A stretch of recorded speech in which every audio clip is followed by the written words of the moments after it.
प्रधानमंत्री ने ताल ठोक के बोला कि 370 सीट हमारी हैं और बाकी हम 400 पार जाएंगे। तो इनका मतलब क्या है कि सारी पार्टियां जो जिसके साथ गठबंधन है उन कोई सीट नहीं आई, खाली 300 मिट जाएगी। जब प्रधानमंत्री 370 और 400 पार बोल रहे थे तो उनके अंदर का भय साफ दिखाई दे रहा था। वो डरे हुए हैं, उन्हें लग रहा है कि पहुंच 170 भी नहीं पाएंगे। बोल तो 370 रहे हैं लेकिन पहुंच 170 पर नहीं रहे।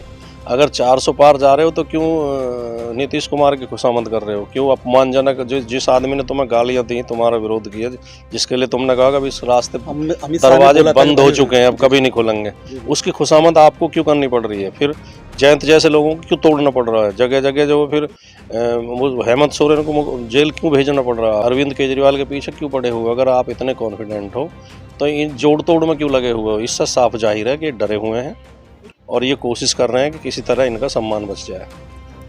सर, भारतीय किसान यूनियन के राकेश टिकैत और नरेश टिकैत ने कहा है कि भाई भारत रत्न जब अच्छा लगेगा जयंत चौधरी को भी, जो किसानों का अन्याय है, किसानों के साथ उनको एमएसपी मिलना चाहिए, जब भी जयंत को उधर जाना चाहिए, नहीं तो नहीं जाना चाहिए। उस पर आप क्या कहना होगा? ये जयंत चौधरी अगर एनडीए के साथ जाते हैं, अगर मैं इसलिए कह रहा हूँ कि अभी तक तो घोषणा हुई नहीं है, जी, लेकिन लग रहा है कि हुई चले ही जाएंगे। उन्होंने कह भी दिया, दिखा दे, अगर मुझे बुलाया जाएगा तो मैं अगर वो जाते हैं तो ये चौधरी चरण सिंह का अपमान होगा। चौधरी चरण सिंह ने हमेशा स्वाभिमान की राजनीति करी और ये चौधरी चरण सिंह के भारत रत्न को बेचने जैसा होगा। ये बहुत गलत निर्णय होगा और इससे राकेश टिकैत ने मतलब जयंत चौधरी को बेशक थोड़ा लाभ मिल जाए, अभी फौरी लाभ, कि कोई मंत्री पद मिल जाए, लेकिन उसकी लंबी राजनीति के लिए बहुत नुकसानदायक होगा। वो कभी नेता नहीं बन पाएगा देश में। कहीं ना कहीं जयंत चौधरी ने एक बार बोला था कि भाई मैं चवन्नी नहीं हूँ जो पलट जाऊंगा। आज वो चवन्नी का हमने उस पर क्वेश्चन भी किया था, बोला कि समय देख के सब कुछ देखा जाता है। उस पर आप क्या कहना चाहेंगे? नहीं, अब इस बारे में तो वही बताएंगे। जो आदमी अपनी जुबान से पलट जाए वो इंसान क्या। बिहार वाला चल रहा है सर। हाँ, बिहार उससे भी खराब हालत है, जो नीतीश जी के साथ उससे भी खराब हालत है। कर्पूरी ठाकुर को आप भारत रत्न देते हो लेकिन ओबीसी का आरक्षण मार रहे हो हर लगातार। जो बाबा साहब अम्बेडकर की प्रतिमा पर जाके आप जो माथा टेकते हो, लेकिन दलितों के साथ अन्याय हो रहे हैं देश में लगातार। दलित दूल्हे घोड़ी तक में नहीं बैठने दिए जा रहे, उनकी पिटाई की जा रही है।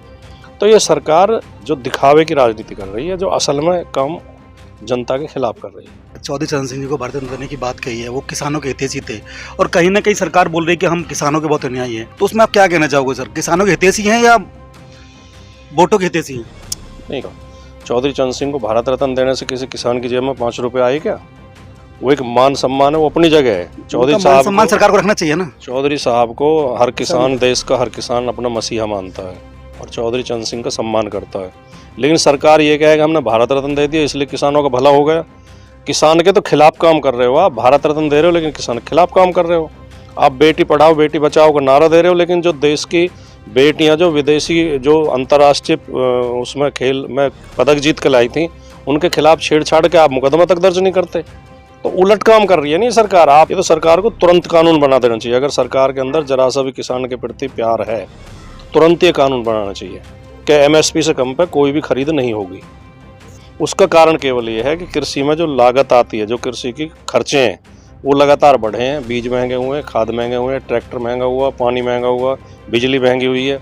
और जो वो पैदा करते हैं, गेहूं, धान, गन्ना, उनकी कीमत उस रेशो में नहीं बढ़ी है। तो ये जो एमएसपी की मांग है, तो न्यूनतम मांग है किसान की। भाई मिनिमम प्राइस ही तो मांग रहे हैं। पहले जो है 10 बीघे की खेती करने वाला किसान एक आईएएस अफसर से बढ़िया जिंदगी गुजारता था।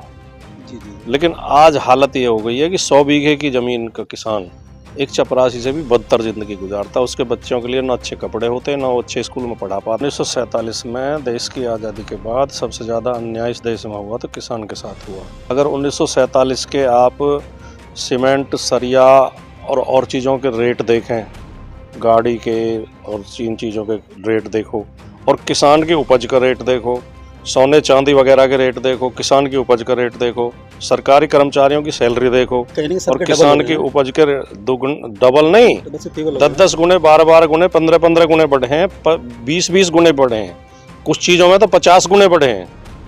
और किसान की उपज के रेट उस रेशो में नहीं बढ़े हैं। सवाल यह है कि कोई पार्टी किसी से चंदा ले तो उसे सार्वजनिक करे कि हमने इस आदमी से इतने रुपए चंदा लिए हैं। अगर कोई चंदा देता है तो विचारधारा के आधार पर देगा। सुप्रीम कोर्ट ने कहा है कि इलेक्शन कमीशन अपनी वेबसाइट पर डाले कि इन 6 सालों में किस पार्टी को कितना रुपया किससे मिला। अब जब ये आएगा तब पता चलेगा कि जिनसे रुपए ले रही थी बीजेपी उन्हें क्या क्या लाभ पहुंचाए गए। इन्होंने कहा था चुनाव राजनीति को जो है अपराधियों से शून्य करूंगा, अपराध शून्य राजनीति, अपराधियों को राजनीति से आउट करेंगे, ऐसा कानून बनाएंगे संसद में कोई अपराधी चुन के ना जाए। आज सबसे ज्यादा अपराधी भारतीय जनता पार्टी के चुने हुए हैं।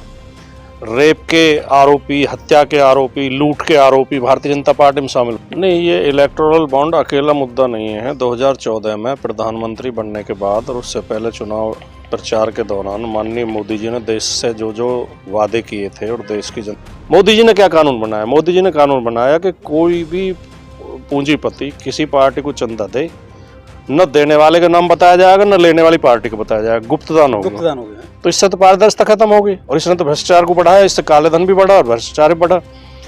अब ये तो मैं तो शुरू के दिन से इसके खिलाफ आवाज उठा रहा था, मैं लगातार चैनलों पर बोला हूँ।